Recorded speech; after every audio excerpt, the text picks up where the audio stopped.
Now you might say, Phil, did you jump around in your queue to record the thing that you thought would be the fastest to record with today because you spent too long in the shower listening to CEDH podcasts to get ready for your tournament this weekend? And to that, I say,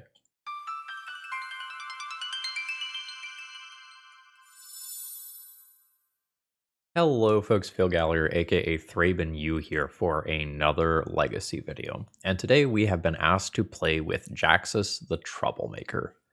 So this is a really cool card at a maybe casual power level EDH table, because you can turn any card into your hand into a token copy of another creature you control. And when that creature dies at the end of turn, you're going to get to draw a card. So this is a lot of value, right? You turn a random card into a new card. Most of the time, weird things like the creature being exiled or something can happen. And you get a turn worth of ETB triggers and combat steps. That is a lot of value. However, this is attached to a 4-mana card, so that can be a little bit questionable. But what if we don't view this as a 4-mana card, and we instead focus on the Blitz ability? And we can cast a spell for 2 mana instead to give it haste, and when it dies, draw a card. So let's view this as a 3-mana spell instead of viewing this as a creature. As a 3-mana spell, this draws a card and copies a creature we control for 1 turn. Well, what if I told you we were intending on copying name sticker goblins and maybe things like Muxus today?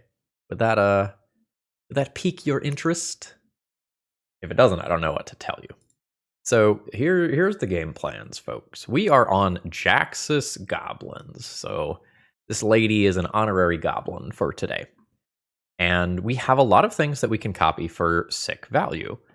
Like, imagine how much damage you can do by copying a Broadside, right? So, copy Broadside, attack for at minimum 4 points of damage, use Broadside to throw Jaxis Broadside token, and then also go and draw a card while you do that. That's pretty sweet. And we can also copy our matrons, our goblin ringleaders, and even Big Boy Muxus if things line up absolutely perfectly. Will this be better than just playing an optimized goblin deck list? No, probably not. Will it be more fun?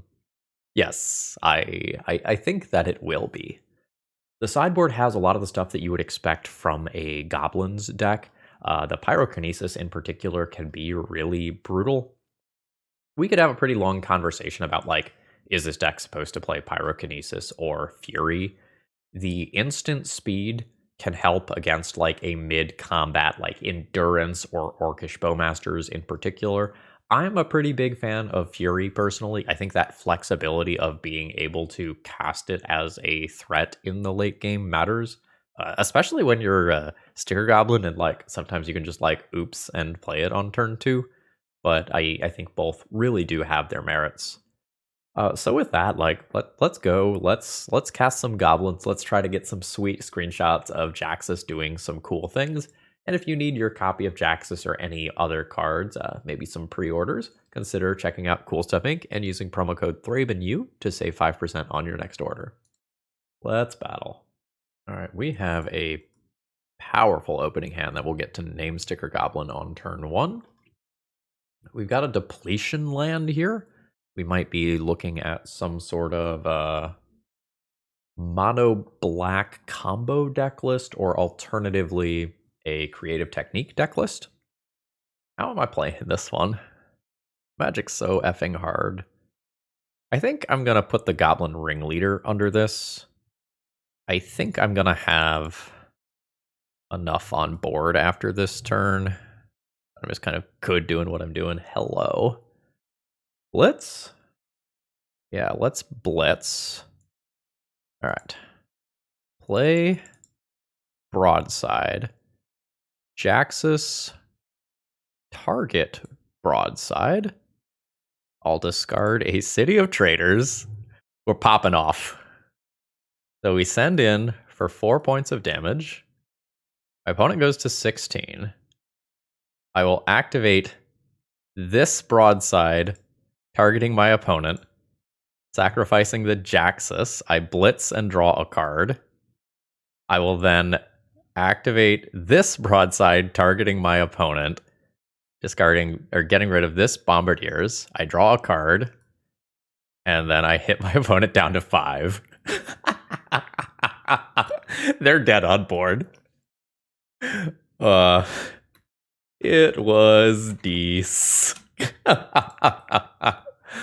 Holy shit. Okay. That is absolutely filthy. I would go take a shower, but I just got done doing that. Fucking-licious. This brings me great joy. So we've seen exactly Peat Bog from my opponent. I'm not even sure that I'm going to deviate and sideboard anything. Like, the things required for Storm are, generally speaking, very different from the things required for a Creative Technique combo deck. Maybe with the exception of Mindbreak Trap, that probably overlaps. Go down like a ringleader for a Mindbreak Trap, it overlaps with both, and call that good. And then I'll reevaluate if we go to another game. I have things like Blood Moon, Magus of the Moon, Thorn, Chalice. Like, I've got things that I can fuck around with if I need to. I think I'm not interested in this one. Second hand's probably a keep. The turn 1, Ancient Tomb, Exile Spirit Guide, Goblin Matron, turn 2, Sticker Goblin, Battlecry Goblin, go. I keep this, and then it's like, do I pitch Jaxis or Matron? I think Jaxis, but it's like very close. The cards kind of would do the same thing in this particular matchup. Saga. Are we like Black Saga Storm with the Peat land? That's like fine if that's the case. So Matron, pick up a Sticker Goblin. And here's hoping that I can do something very powerful on my turn. Like, name Sticker Goblin into Battlecry Goblin is probably going to be good no matter what. Like, my opponent will have a 1/1 in play. I'm not sweating that. I wonder if they're Helm. Like, that's very possible. I probably want to play actual Mountain for purposes of activating Battlecry Goblin on future turns rather than the whole uncounterable thing. Alright, what are we doing? 5 mana. That's fine. It's not the high roll of 6 to just Goblin Matron into another Sticker Goblin, but it's good enough. So these have haste. I'll ship in, get an extra Goblin. My opponent can block a token if they want. They might need to just soak up some damage here, and like that's totally fine. Like, they can trade for a body, take 7, and potentially just be dead next turn to double activations. Yep. Things can change very quickly. Like, my opponent could have a Shadow Spear here that could change math. It's floating a mana rather than making a construct. So it is going to be some sort of like One Ring Grim Monolith nonsense. Okay. So now I know where I'm at for sideboarding. And like the Trash Master and Meltdowns and stuff are going to be much better. So plenty of mana. Alright, my opponent gets protection from everything for a turn. Now, notably, my opponent can get protection from everything, but I can still make more goblins for the future here. Okay. Jaxis. I can just Matron for a Sticker Goblin or something like that to just aggro my way through the next turn cycle. I think I'm into that. Yeah, let's do that. Mana away from wanting to just grab a Muxus. Broadside better. 2, 4, 5, 6. No, I'm just gonna get Sticker Goblin. Let's play this as a land. Don't pay the life. I'd only be attacking for 5, so I don't gain anything with an attack. I'll call it a turn.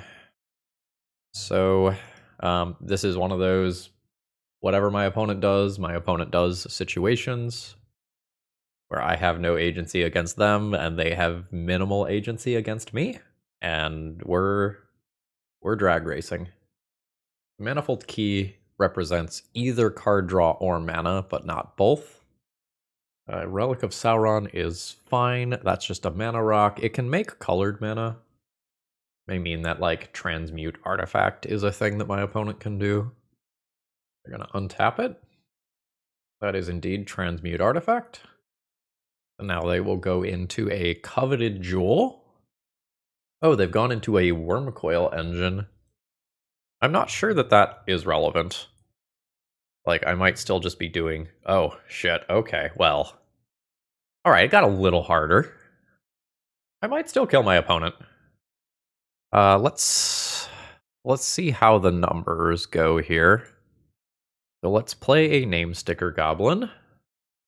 See how high I roll. A 4.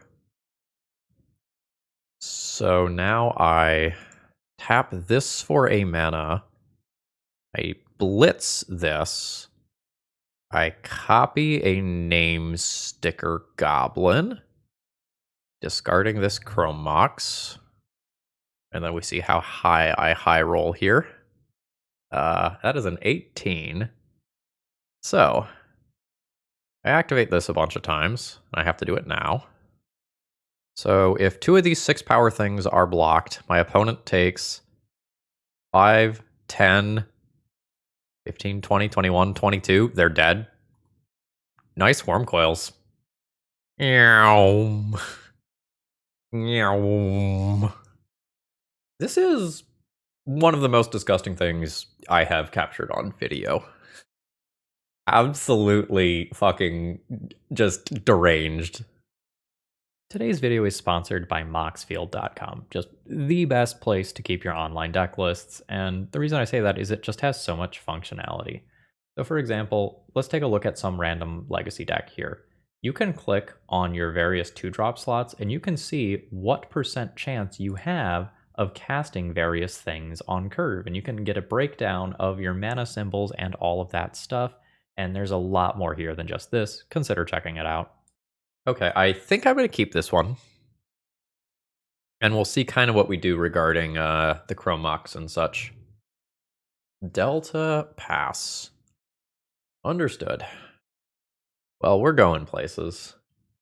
I am thinking about whether or not I'm imprinting under Chrome Mox once or twice, because it is a real question.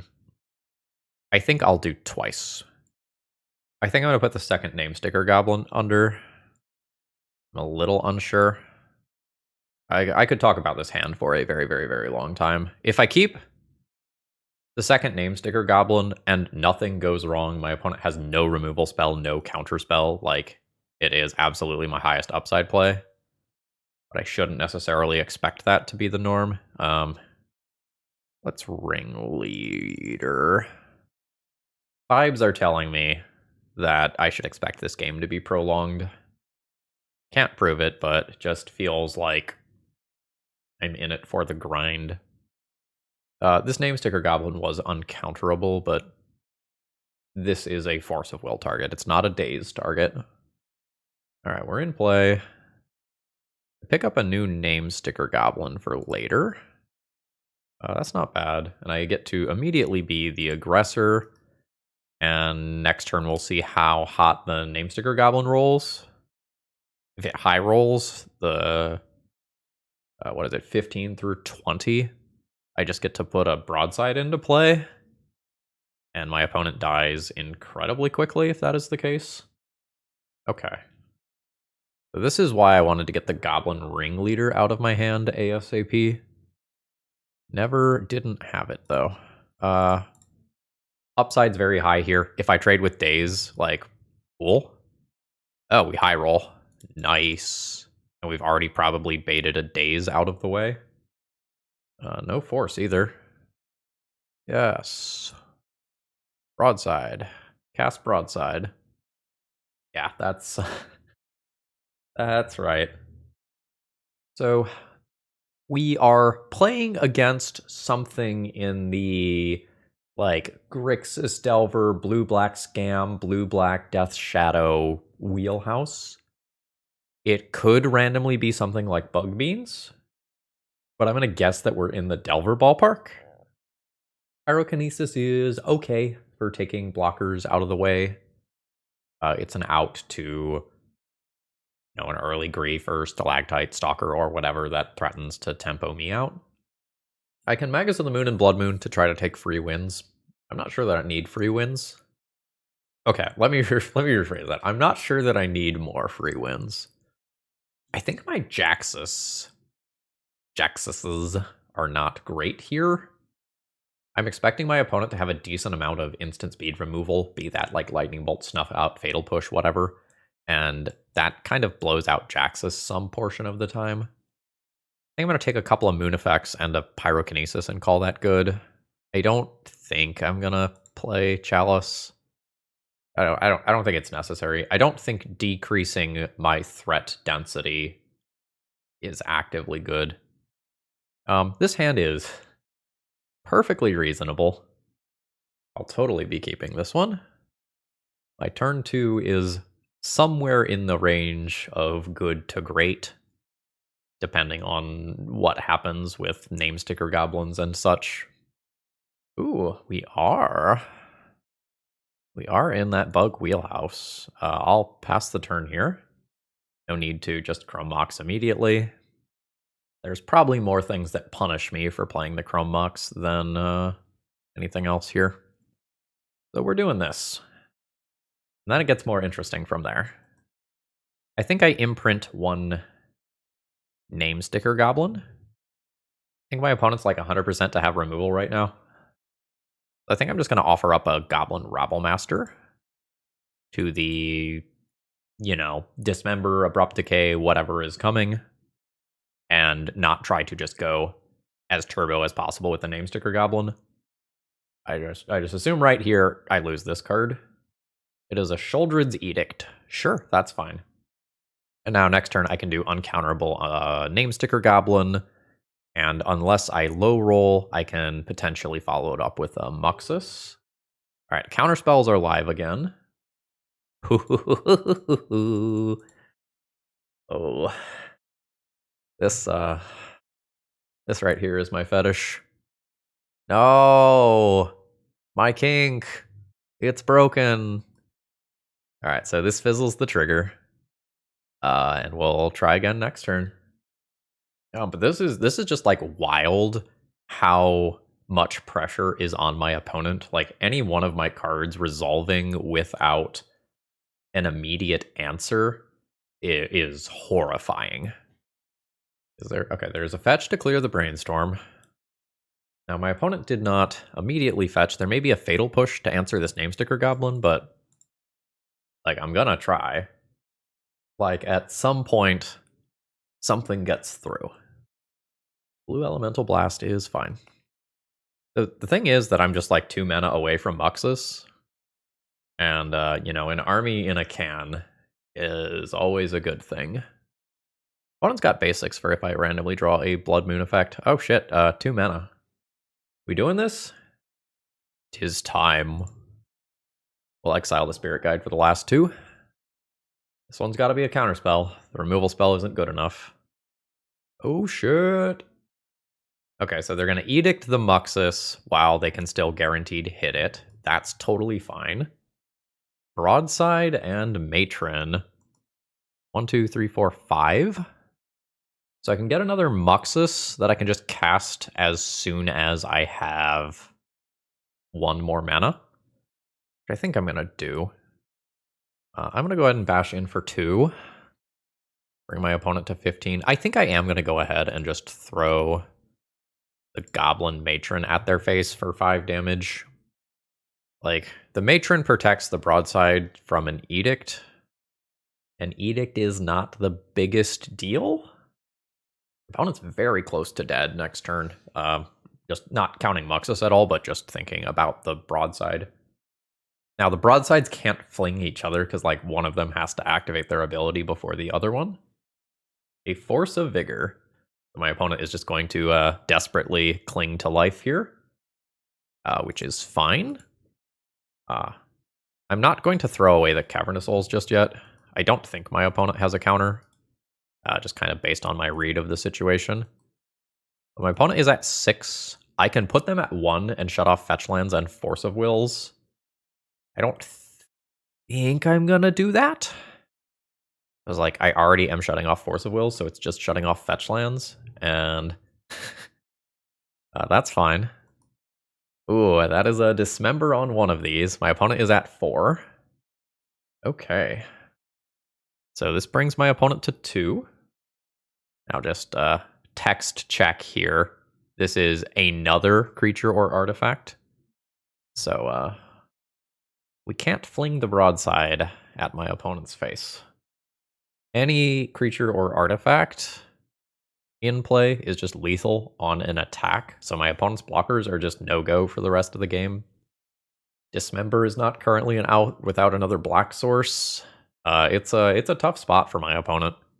Like, they've made it to turn 8, which is like the portion of the game where, okay, I mean, that life loss is super relevant. So they can bring back another wasteland to wasteland this ancient tomb, but like, I have held the Cavern of Souls in my hand. That is like the actual important land, because that just lets me resolve a name sticker goblin or whatever. Yeah. So, Goblin. This is uncounterable. Yeah, and there is the GG's from my opponent. We are on a roll. All right. We got a spicy one here. Turn 1, name sticker goblin into maybe Rabblemaster, maybe Goblin Ringleader, depending on how much mana I actually end up producing and what my draw. Chromebox. So if I name sticker goblin, my minimum is 4. If I name sticker goblin a second time after that, my minimum is 5. More likely, it ends up being 5 than 5. I think I put the Rabblemaster under and try to high roll with Goblin Ringleader. Ooh, I have been told no. Pitching Force of Negation. So Force of Negation probably means that my opponent is somewhere on the control spectrum rather than the combo spectrum.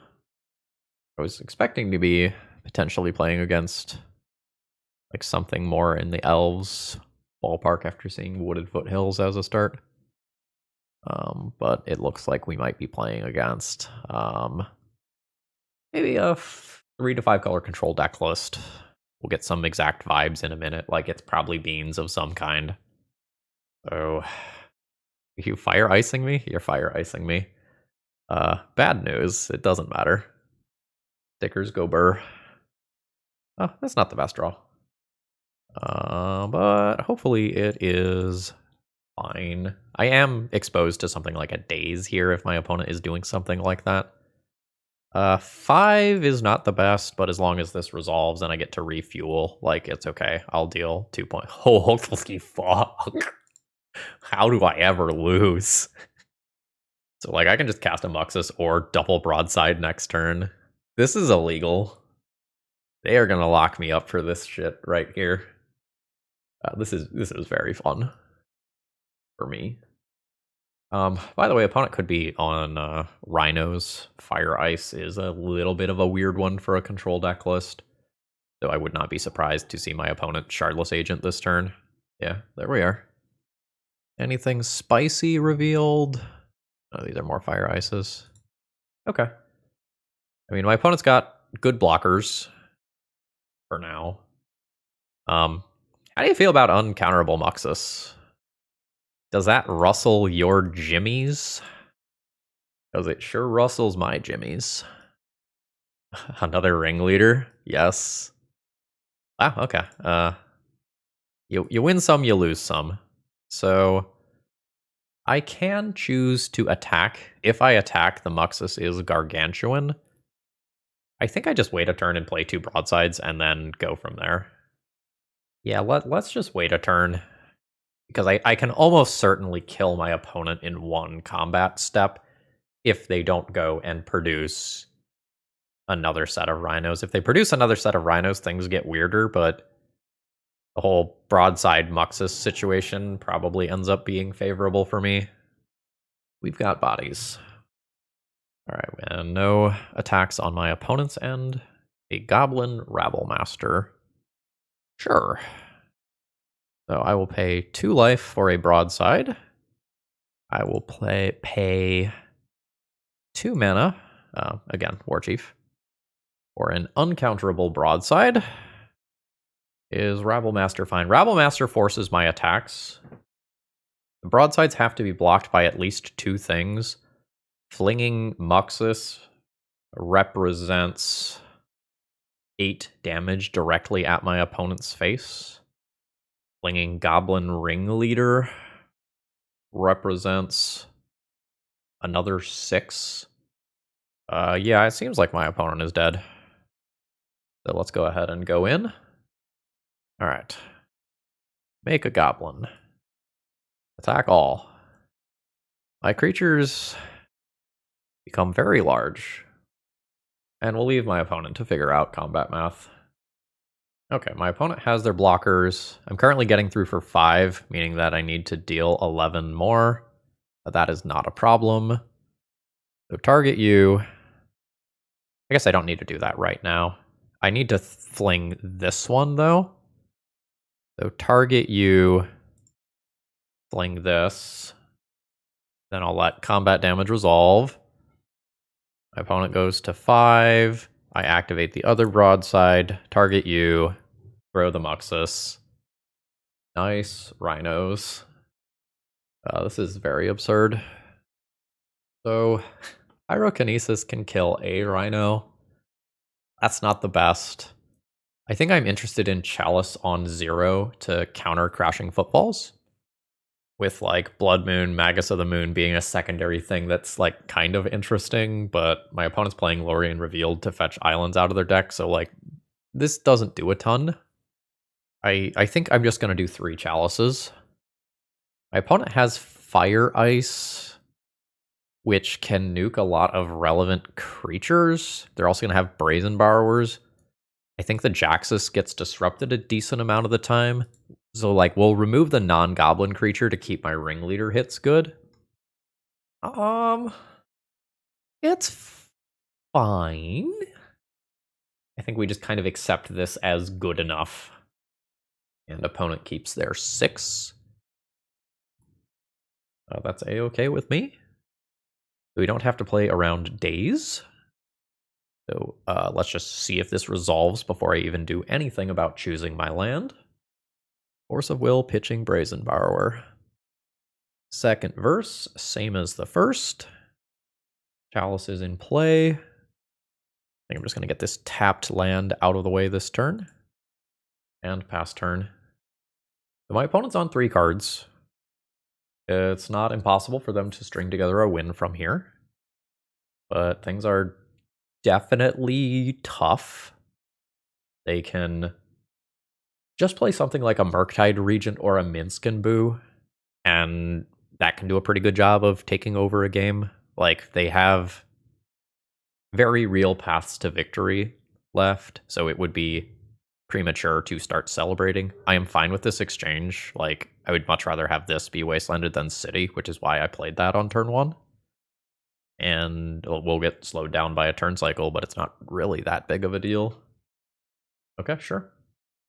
So my opponent's got some lands in hand.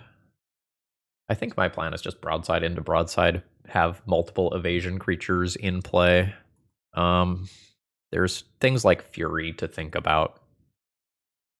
Given that land drop, I am fine playing Battlecry Goblin this turn, and I'll just offer this up to a Fire Ice rather than potentially lose out on a more valuable body. Okay. Cool. We're chilling. I am going to continue to make land drops that preserve this City of Traders. If I can use it to get to Muxus later on, that's pretty cool. I am okay attacking in with both. I can manipulate combat pretty well if my opponent has a flash creature, and I'm not interested in flinging Battlecry Goblin for 4 life. Battlecry Goblin is just very good as a mana sink if things go wrong. Sure. That's a suspend. We'll see what my opponent does. They have multiple different, like, valid upkeep plays. Ooh. Yeah. I'm okay dropping the city here. See if this gets removed. It does not. I have 6 total mana. I can just, like, activate. I think playing another one of these is better, though. Now I'll activate to give this haste. And my opponent needs something kind of nuts here. Otherwise, I imagine that they are dead. Yeah, so that's 0 from the combat step, and we had another 10 damage from flinging stuff with Broadside. So this hand pops off on turn 3. Just a land pass, maybe this land pass. Turn 2, Matron, Sticker Goblin. Turn 3, Sticker Goblin. Into maybe War Chief and Ringleader. I can maybe just do better than this. I think I can do better than this. Mountain, Chrome Mox, Imprint, Spirit Guide, Use Spirit Guide, Goblin Matron. Yeah, let's go to 5.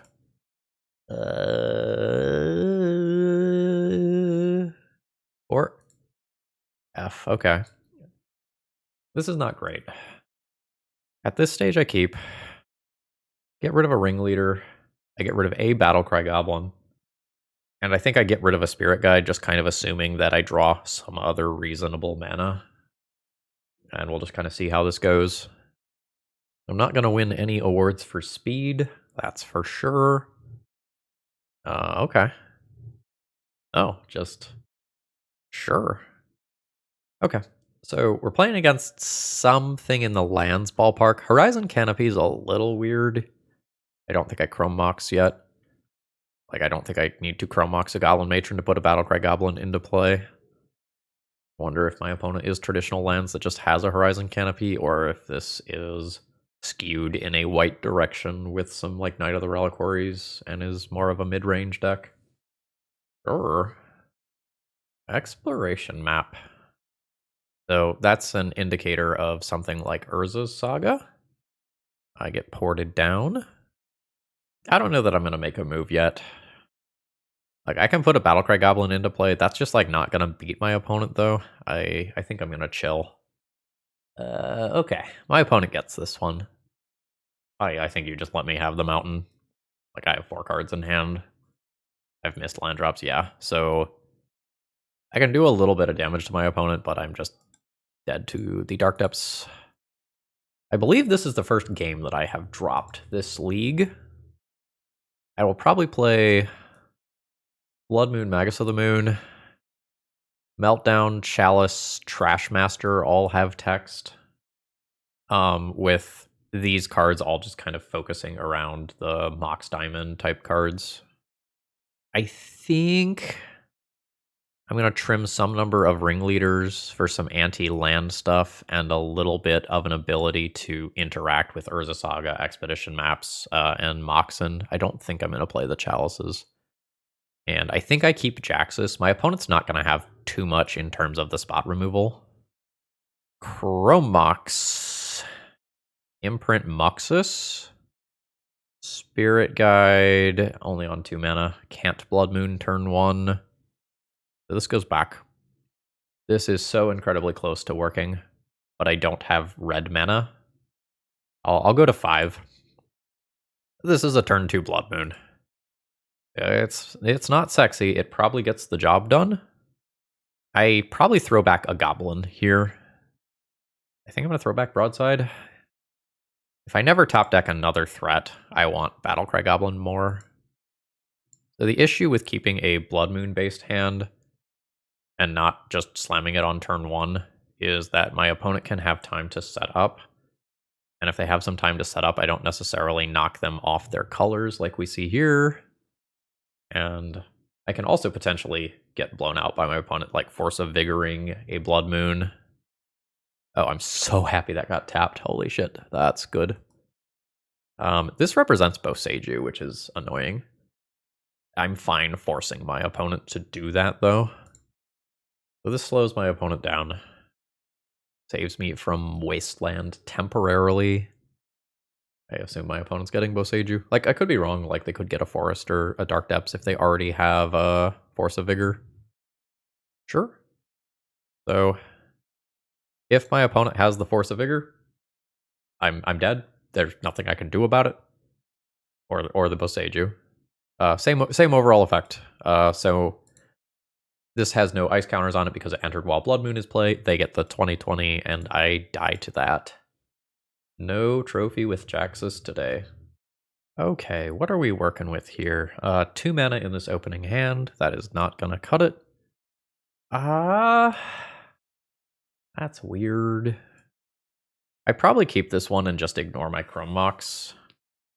And plan on playing this game a little bit slower. I just don't know that I can imprint the War Chief. The War Chief is red. That's definitely a little awkward. I'm gonna keep it.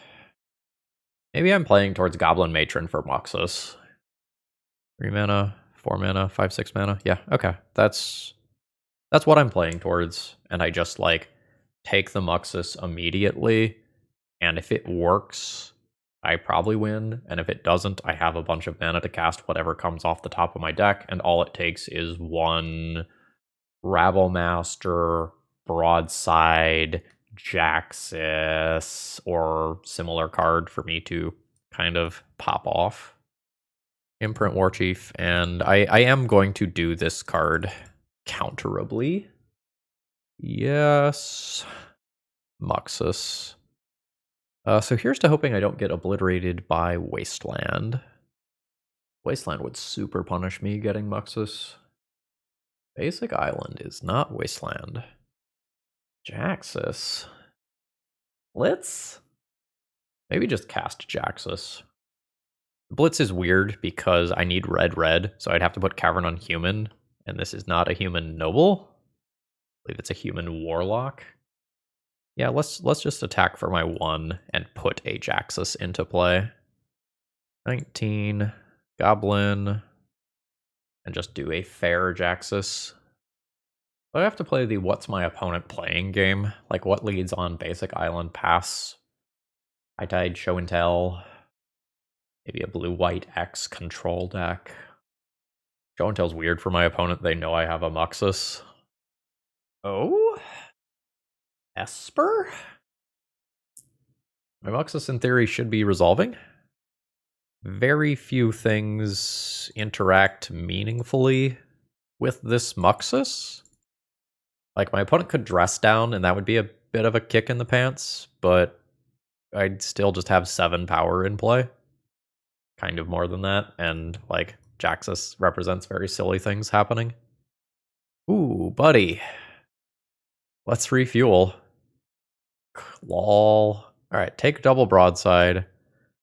Oh god, all these things have haste. My opponent's so dead. Yes, I'll use this ability. I'll pick up another Muxus. Combat. Send him. Trigger. Opponent goes from 19 to 0 without me even using the Broadside.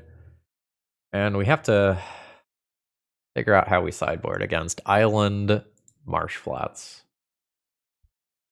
It's very possible the answer is just like sideboard nothing, adjust if we go to a game 3. Like, don't make my deck any less aggressive. If my opponent's playing combo, like, I have some of this stuff. If my opponent is playing control, like, this stuff has some merit, but I think I'm just not going to take a stab in the dark. Like, this could be a Stoneblade deck. This could be a blue-black combo deck, a Esper control deck. Could technically be something like Esper Vial, I guess. I think there's a pretty big range here. I don't want to be wrong and make my deck worse. Okay, I'm a red source away from this hand being keepable. We'll go to 6. I throw back a Chrome Mox. I Chrome Mox, imprint, Chrome Mox, imprint, Matron for something. Is this better than 5? It's not better than, like, Ancient Tomb, Red Land, Sticker Goblin, some Sticker Goblin payoff, which is 4 cards. But I think this one always plays magic. And I think I'm just going to accept that rather than go deeper here. Urza's Saga. So maybe Cephalid Breakfast? Another Jaxis. Okay. Imprint Jaxis. Chromox. I think Imprint Jaxis and I get a Sticker Goblin. And just try to Battlecry Goblin aggro. Goblin. Uncounterable Matron. Broadside's also not crazy. I think I just want Sticker Goblin, though. Like, I think I just want to Sticker Goblin in to push through Urza's Saga. And I have some random upside for keeping this hand. Alright, no immediate Urza's Saga tokens, so Operation Aggro is looking okay. Spirit Guide may or may not be good. Like, we'll just kind of see what happens with this. 4. It's not good this time. This is counterable. I'll activate this. So what? This is 3, 6, 7, 8, 9 damage. Easily having lethal next turn. But I can just die to Shuko plus Cephalid Illusionist. Opponent's at 11. Alright. We've got movement. It's a Brainstorm, which will get a shuffle off Urza Saga. But my opponent will redraw one of the 2 cards. I hope to just win this game. I don't want to have to think about my sideboard decisions. Fucking hate sideboarding against this deck. It's so hard to respect the fair stuff and the combo at the same time. Alright, there's the Shuko. There's an Urza Saga. Am I dead? I am dead. So my opponent is going to repeatedly target this with Shuko and mill their entire deck, ultimately putting a Thassa's Oracle into play off of Dread Return. Okay, so my opponent's deck has Stoneforge for Kaldra as a thing they can do. They've boarded in Serenities. They do have basic lands for Blood Moon considerations. They don't really have anything too strange here. So I have many cards I can board in. Every card that I board in makes me worse at killing my opponent. My deck is faster than their deck. On average, like, they can always turn to nut draw me, but I think on average, given that they usually have to manipulate their deck in some way to assemble their combo, whereas I am just playing things that attack, I think my average Goldfish is faster than theirs. So cards like Pyrokinesis can be really good at stopping their combo, but if there's situations where this doesn't actually stop the combo because they just have like Nomads in core in play. Pyrokinesis like sometimes can take out one of the things on the stack, but like sometimes that doesn't matter. I think I'm going to do Blood Moon, Magus of the Moon in an attempt to stop Urza Saga from being a tutor. And then I'm going to board in at least one of these 5 cards. They're all awkward. I think I'm going to guaranteed do this. I'm thinking about cutting some ringleaders for additional interaction. I think I'm going to do that. I don't think I'm going to do the Meltdown for Urza Saga. I'm already hedging against that with Blood Moon. So I could turn 1 Goblin Matron. Just get like a Sticker Goblin, turn 2 Broadside, go. It's fine. It's not the most exciting or sexy thing in the world, but it's fine. But sometimes this one doesn't Goldfish fast enough. We're in. Grab Name Sticker Goblin. Pass turn. That is a Saga. So the first thing that I play is uncounterable. So then, ooh. If I wait next turn until Name Sticker Goblin, I can always Muxus. I think I'm just going to play Broadside this turn and throw Goblin Matron at my opponent's face. So this is uncounterable. Plus this technically leaves up Pyrokinesis as well, which is relevant. Broadside for a lava axe. Very nice. I'd like to draw another red card. Sure. It is just a blocker. I can remove that if I need to, but that's not really the plan. Just any red card would be cool. That's a red card. That way I can just hold this for Pyrokinesis. So, name sticker Goblin. Minimum roll is 4, which we did get. Now we attempt Muxus. It does get countered. That's fine.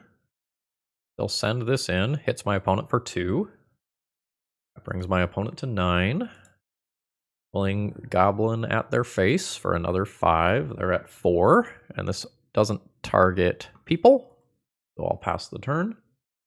So my opponent's ideal line involves like getting Shuko and then putting Cephalid Illusionist into play, and hopefully Pyrokinesis stops that. Some portion of the time they have another counterspell or whatever. Oh, Lotus Petal. Oh, okay, they had Shuko in hand. So then they just have Cephalid Illusionist. That resolves. And then the first time they target it with Shuko, I Pyrokinesis. So we pitch Rabblemaster here and hope this is good enough. You know, a Daze, a Force of Will, whatever beats me. Do you have it? No. They did not mill a Narcomoeba there. So they're left going to 2 life. They are on a 2-turn clock. They're on a 1-turn clock if I draw any red creature that I can cast here, which I do not. So I can technically lose to land plus Cephalid Illusionist. Do you have it? Swords could keep my opponent alive. A Brainstorm at this point has to be literal perfects. It needs to be land, Lotus Petal, Cephalid Illusionist. That's the only thing that beats me this turn. They can find a Swords to Plowshares and stay alive. So game's not necessarily over. Going to 1's spooky, though. Going to 1 means that Goblin Rabblemaster type cards are now lethal. Okay, that's a Swords. Opponent is alive. That is a Muxus. I don't have a red land to cast that. So I have 2 bricks in a row. Opponent needs Cephalid Illusionist before I draw any relevant card, now including red mana. Casting a Muxus almost certainly leads to a kill in the same turn, since I only have to do a single point of damage. Just any haste creature does it. Ponder shuffles. Made it through another turn cycle. Oh, that's red mana. So I'll lose city. Take 2. And this is uncounterable. All right. There's the haste damage that I need. So this, in theory, is lethal. Another Muxus and a Rabblemaster. 1, 2, 3, 4, 5, 6. I can Muxus again next turn. I can also Rabblemaster again next turn. I don't have any Goblin. That just does something gross right now. I'm going to grab Trashmaster as a hedge. And we'll see if my opponent has something that keeps them alive. They're going to look for it. They can find Swords to Plowshares to stay alive. Ugh. All right, we got the GG, meaning we end up with a 4-1. So this was a really cool league. Jaxis was legitimately interesting in this deck list. I like it as a game 1 card where you are just trying to goldfish as hard as possible. Getting that second name sticker Goblin, getting that second Broadside was like legitimately good in goldfish scenarios. And then for the post sideboard games, if my opponent was playing a deck with a lot of removal, I could pull them without necessarily feeling bad about that. I got to showcase the power level of the card, which had a very high ceiling. Like, that was super cool. But the core of this Goblins deck is very, very, very scary. I don't think I have anything significant to say about Jonathan's build here. Like, it gets a thumbs up. Like, this was very, very, very strong. And that's not surprising, as it just takes the core of, you know, and a tier 1 S tier legacy deck list, however you want to think of it, and plays a couple of fun ofs, but they were highly competitive fun ofs. And Jaxis copy Broadside, throw Jaxis, throw Broadside clone afterwards, like, had me salivating at the mouth when we got to pull that off. So, thumbs up for this one. Folks, if you need some copies of Jaxis or any other cards, check out Cool Stuff Inc. and use promo code ThrabenU to save 5% off on your next order, and I hope you all have a wonderful rest of the day. See ya!